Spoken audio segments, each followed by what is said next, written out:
That's what their Lafayette is. One of their newest things. It's got meatballs, marinara, mozzarella cheese,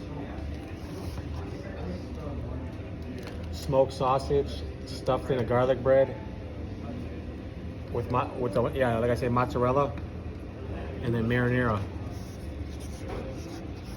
And this is considered their Lafayette Yooper Dogz.